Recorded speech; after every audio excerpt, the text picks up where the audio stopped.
बिस्मिल्लाहिर्रहमानिर्रहीम नहमदुहु व नुसल्ली व नुसल्लिमु अला रसूलिहिल करीम। तमाम देखने और सुनने वालों को अस्सलामु अलैकुम व रहमतुल्लाहि व बरकातुहू। गुज़श्ता रात वाशिंगटन में वाइट हाउस में नेतन्याहू और ट्रंप की मुलाकात हुई। वो सारा कुछ तय था और गज़ा जंगबंदी का प्लान ट्रंप साहब ने और नेतन्याहू ने पेश किया और कहा कि बहुत जल्द जंगबंदी होने जा रही है। और ये तासुर दिया ट्रंप का, ये अखबार की हेडलाइन है, ट्रंप का गज़ा जंगबंदी प्लान इसराइल मान गया। आलमी निगरान इदारा बोर्ड ऑफ पीस कायम होगा, दुनिया भर के माहिरीन शामिल होंगे। अरब मुस्लिम ममालिक गज़ा को गैर मुसल्लह करेंगे। 72 घंटों में ये रगमाली रिहा होंगे। हमास ने मंसूबा मुस्तरद किया तो इसके ख़ात्मे के लिए इसराइल के साथ होऊंगा। टोनी ब्लेयर मंसूबे में शामिल होना चाहते, दीगर नाम बाद में आएंगे। शहबाज शरीफ फील्ड मार्शल मंसूबे के 100% हामी, अमरीकी सदर साहब ये फरमा रहे। मुआहदे से गज़ा इसराइल के लिए भी ख़तरा नहीं बनेगा। गज़ा की सिक्योरिटी ज़िम्मेदारी अपने पास रखेंगे नेतन्याहू। 21 नुकाती प्रोग्राम है ट्रंप साहब का। वो कहते हैं कि बोर्ड ऑफ पीस कायम होगा जिसका सरबराह मैं होऊंगा।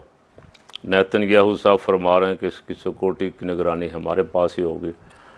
तो ये तो खुल्लम खुल्ला 100% इसराइल की हिमायत में है, इसमें गज़ा की तो कोई हिमायत नहीं। उनका रिएक्शन अभी तक मैंने देखा नहीं, क्या रद्द अमल है उनका, वो क्या कहते हैं। लेकिन हमारे जो हजरात तैयार बैठे हुए थे और काफ़ी दिनों से खुफिया मुलाकातें कर रहे थे, गुज़श्ता रात ये ख़बर भी गर्दिश करती रही जिसकी कोई तरदीद नहीं आई, बल्कि तस्वीरें जारी हो गई। सुना कि पाकिस्तान के 47 वाले वज़ीर आज़म शहबाज शरीफ साहब, जिनको बहुत शौक़ है मुलाकातों का, ख़ास करके गैर मुल्कियों और गोरों से, उछल उछल के, हंस हंस के, झुक झुक के, बाछें भी उनकी खिल रही होती हैं, इतने खुश नज़र आते हैं। अब वो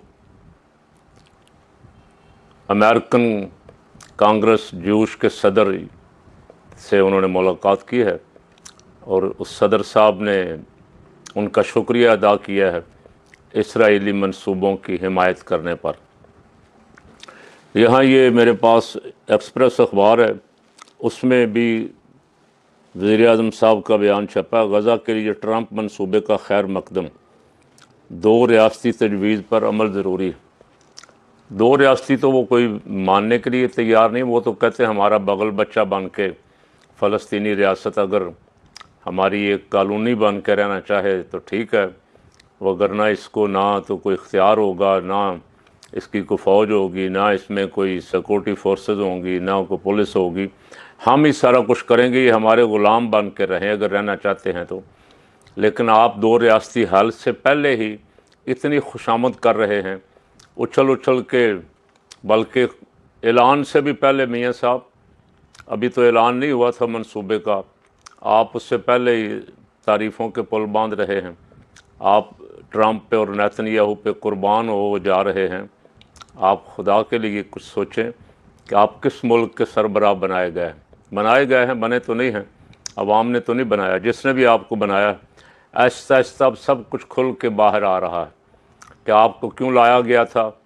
इसलिए कि वो पहला वज़ीर आज़म जो आपसे पहले था वो जना था, वो कहता था एब्सोल्युटली नॉट। अफ़गानिस्तान के मसले पे, अड्डे देने के मसले पे, इसराइल को तस्लीम करने के मसले पे उसका मौक़िफ़ कायदे आज़म मोहम्मद अली जिन्ना रहमतुल्लाह अलैह वाला था।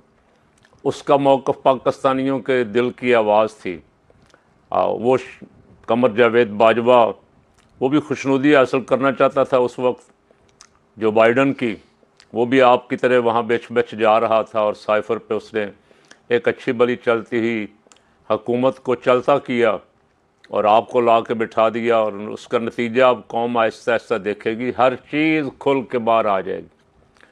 यही खान का कारनामा है कि उसने सारे छुपे हुए किरदार जो थे उनको बेनकाब कर दिया।